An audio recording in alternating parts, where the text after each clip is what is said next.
और लगातार हम आपको ये भी जानकारी दे रहे हैं कि वहाँ पर रेस्क्यू किस तरीके से चलाया जा रहा है ताकि लोगों को बचाया जा सके।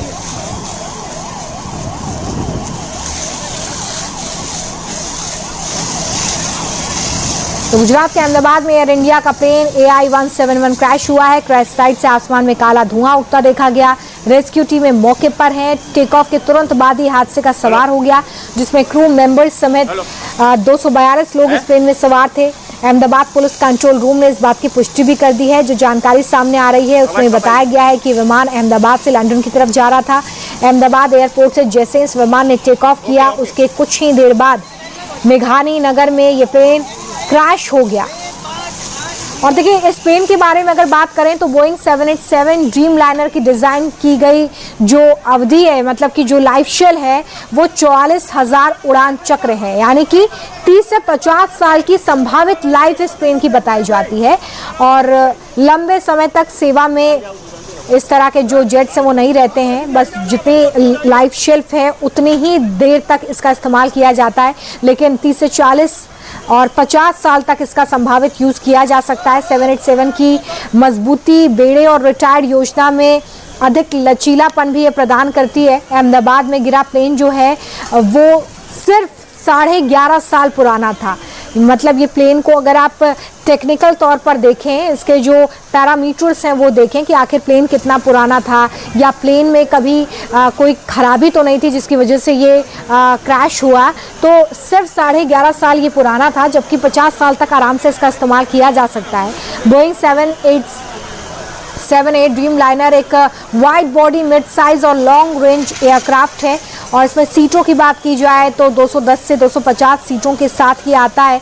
9,800 मील तक की दूरी ये तय कर सकता है, और 20% कम फ्यूल कंजप्शन के साथ इसे डिज़ाइन किया जाता है। और इसमें जो कंजप्शन है फ्यूल का वो कम अगर होता है तो ये एनवायरनमेंट के लिए भी काफ़ी इंपॉर्टेंट होता है।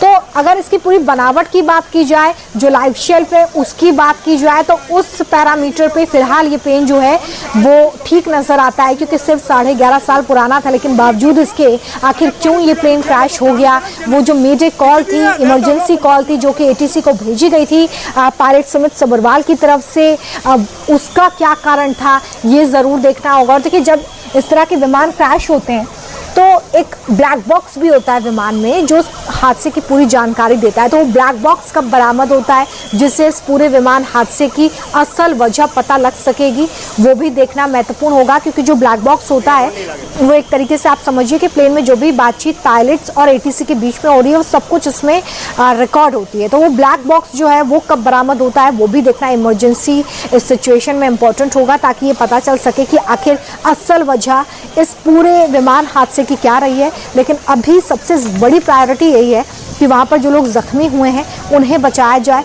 उन्हें प्राथमिक इलाज दिया जाए, बाकायदा उनके लिए ग्रीन कॉरिडोर तैयार किया जा रहा है ताकि इस संकट की घड़ी में जल्दी से जल्दी उन घायलों को इलाज मिल सके।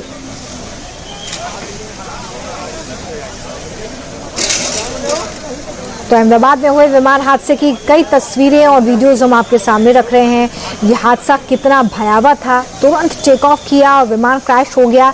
ये अपने आप में एक बड़ा और भीषण हादसा। आप ये समझिए कि 2 ही मिनट के अंदर 1:38 पर टेक ऑफ किया और 1:40 पर ये विमान क्रैश हो गया। इस बीच 1:39 पर मेजर कॉल भी ATC को भेजी गई पायलट की तरफ से। जो 2 पायलट्स इसमें सवार थे उनका नाम कैप्टन सुमित सब्रवाल और क्लीव कुंद्रा था। विमान की कमान कैप्टन सुमित सब्रवाल के पास थी, उनके साथ फर्स्ट ऑफिसर क्लीव कुंदर मौजूद थे,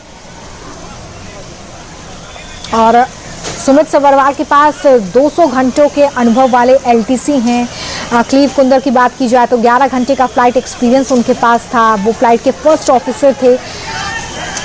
देखिए, फर्स्ट ऑफिसर के बारे में आप जब बात कर रहे हैं तो जब कोई भी फ्लाइट उड़ती है तो उसमें आमतौर पर 2 पायलट्स होते हैं, जिसमें एक कैप्टन प्लेन उड़ाते हैं, वहीं उनके साथ एक पायलट फर्स्ट ऑफिसर होते हैं जो आमतौर पर जूनियर पायलट के तौर पर जाने जाते हैं। 5 साल के अनुभव के बाद किसी फर्स्ट ऑफिसर को कैप्टन की पोस्ट पर प्रमोट करते हैं। तो ये जो प्लेन है इसकी अगर हम बात करें तो इसमें ये दोनों पायलट सवार थे। विमान अहमदाबाद के रनवे 23 से 1:38 पर उड़ान भरा। यानी कि रवाना हुआ, लेकिन कुछ ही देर बाद एटीसी को मेडे कॉल दी गई। एटीसी को ये मेडे कॉल सुमित सब्रवाल की तरफ से दी गई, जो उस वक्त प्लेन उड़ा रहे थे, लेकिन उसके बाद विमान ने एटीसी की ओर से मिली कॉल का यानी कि सिग्नल का कोई भी जवाब नहीं दिया। रनवे 23 से रवाना होने के तुरंत बाद ही विमान हवाई अड्डे की परिधि के बाहर यानी कि जो बाउंड्री थी उसके बाहर ही जमीन पर गिर गया।